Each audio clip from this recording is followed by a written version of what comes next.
Баршаңызға сәлем. Бүгін мен сіздерге 30 минутта дайын болатын ерекше торттың рецептісімен бөлісетін боламын. Видеоны толық көрмес бұрын каналға тіркеліп лайк басып, қолдап кетуді ұмытпаңыздар. Бұл түрік тәттісі болады, сондай жұмсақ, нәзік болып шығады.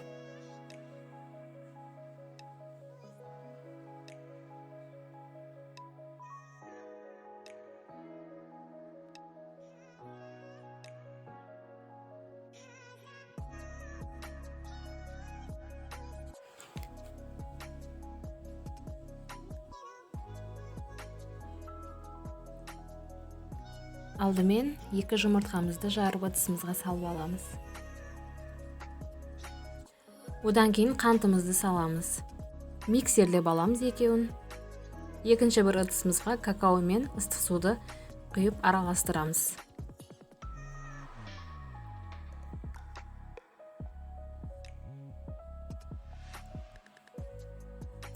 Араласқан жұмыртқа мен қантымыздың үстіне бөлме температурасында еріп тұрған сары майымызды саламыз.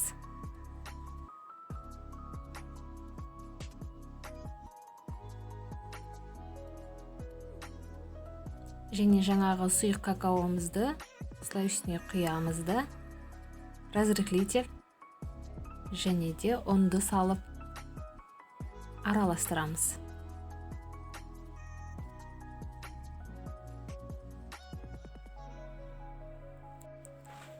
Дайын болған салмамызды осылай формамызға құйып аламыз. Менде форма 28 сантиметр. Енді крем дайындаймыз. Ол үшін екінші бір ыдысымызға сүт құйып аламыз. Үстіне кукуруз крахмалын саламыз.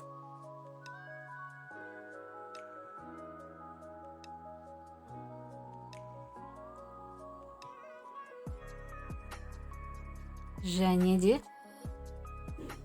қант саламыз.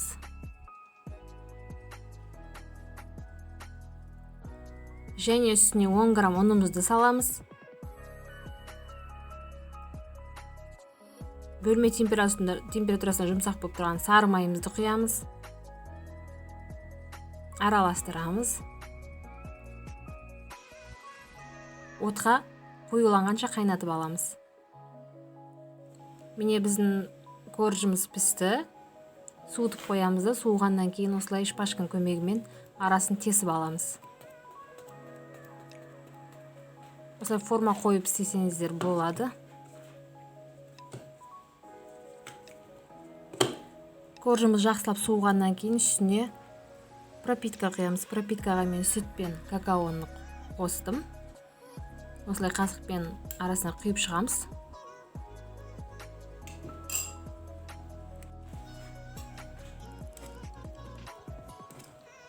Толықтай құйып болғаннан кейін кремімізді үстіне жағамыз. Әрине бұл жерде крем барлығы суыған болу керек.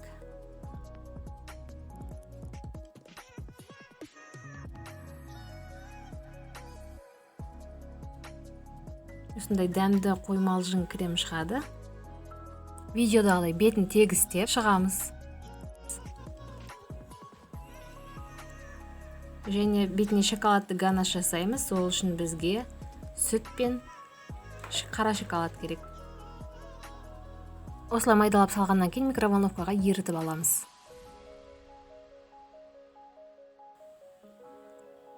Міне шоколадымыз сәл суығаннан кейін тортымыздың бетіне құямыз. Қатты ыстыққа құйсаңыздар еріп кетуі мүмкін. Сол үшін сәл салқындатып алғандарыңыз дұрыс.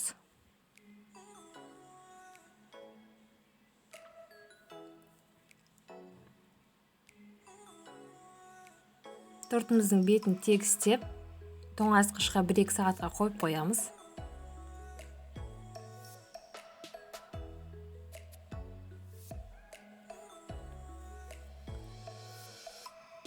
Міне тортымыз дайын болды. Енді формамыздан аламыз. Өте нәзік, жұмсақ болып шығады. Сіздер де үй жағдайында жасап көріңіздер. Видео ұнаса, достарыңызбен бөлісуді ұмытпаңыз.